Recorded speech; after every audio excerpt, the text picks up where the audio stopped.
Last night, I got a text from my mom. The problem is, she's been dead for 5 years. It was just after midnight, and I couldn't sleep. So, like any normal person, I started scrolling through my phone. I came across this notification, a text message from Mom. I didn't even realize my phone was getting a signal. It said, "I'm home." Why was this weird? Well, because this phone number hasn't worked in over 5 years. I checked the contact. Yes, it was definitely my mom's number. I knew that number by heart, and I hadn't changed it in any way. But how was my mom texting me from a disconnected number? I stared at my phone in disbelief. My mom had passed away 5 years prior to this, very suddenly.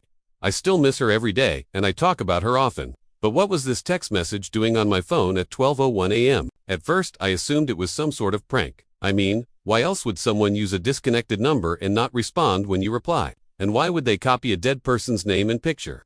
But then minutes later, I got another text from that same number. It said, "Where are you?" I sat upright in bed, and I stared at my phone.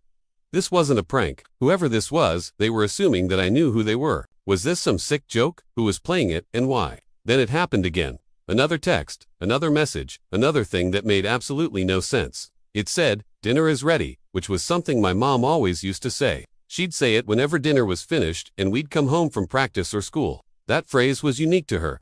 No one else ever called me for dinner. I didn't tell anyone else about the messages yet, so it's not like someone had copied them from a family group chat or something.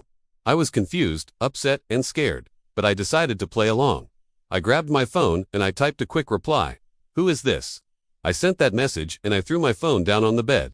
How dare whoever this was try to pretend to be my mom and send me these crazy messages. I lay back down and I waited for the inevitable reply, but it came instantly. "Your mother, don't you recognize me?" I felt a chill go down my spine. The fact that they knew I knew my mom meant that this was no longer a prank. There was a real person on the other end of this line and they were pretending to be my mom. I sat straight up in bed again and I asked, "What do you want?" I honestly thought this would stop, but nope. Again, another text came through. This time it was a photo attached. I opened it and it was a picture of my kitchen. I immediately recognized the angle. This was taken that exact night in my home, and the metadata showed that it was uploaded from inside my house. In the picture, you could barely make out the time. It said, 1:06 a.m.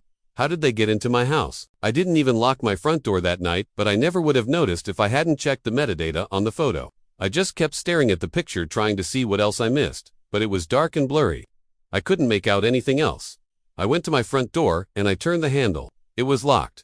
I walked around to the back door and turned the handle. It was also locked. I looked outside and I saw that all the windows were closed. My mom was downstairs in the basement and my bedroom window was upstairs. How did this photo get taken?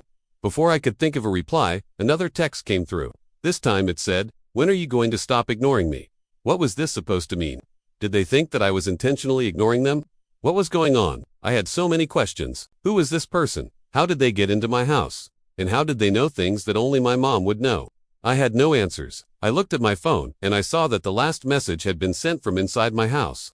Wait, did that mean that whoever this was, they were still in my house right now? Maybe, but how? I still didn't reply to the message, but I wish I had, because about 10 minutes later, I received a final message that made me terrified. It said, "Look outside." I took a deep breath and I walked over to the window. All of the lights were off outside and my street lights were burnt out, so it was pitch black. I strained my eyes, trying to see something, anything, but all I saw was an outline of a woman standing in my yard. Her arms were raised in the air and her phone was glowing in her hand. I don't know how long I stood there watching her, but eventually I snapped out of it and I called the police. They searched my house and the yard, but they found nothing. They said maybe it was a glitch on my phone, or maybe my mom's number got recycled to a new phone. But I knew none of that was true. The next morning I woke up and I went to my front door. I opened it and I looked outside. I walked around the yard checking for signs of entry, but everything looked fine. The fence was intact. There were no markings on the grass. It was almost like nothing had happened the night before. I checked my phone, and sure enough, the number had been deleted. But every night at 3 a.m., my phone buzzes again, and the name on the screen still says, "Mom." The next time I got a text from that number, I was sitting with my dad. I handed him my phone, and I said, "Dad, look at this." He read the message, and he started laughing. He told me that maybe it was just a prank. But when the photo popped up, his face turned serious. He examined the photo, and he agreed that this wasn't a prank. We called the police and we told them what happened again. They came and searched my house, but they said that it probably wasn't anything. They couldn't find any evidence of forced entry, so they assumed that I had just left the door unlocked. But that was impossible. I always leave my door unlocked, and I never receive strange text messages. Why did this start happening now? Every night I receive those texts from my mom's number, and even though I know it's not her, a part of me still hopes that maybe it is. I have untried calling the number back, because I do not know what I'll do if someone actually answers.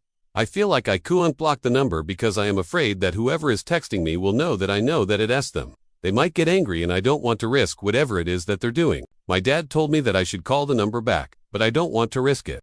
I'm afraid that whoever it is will figure out that I know who they are, and what happens if they find out? Do they come through my window again, or worse? I don't want to risk it.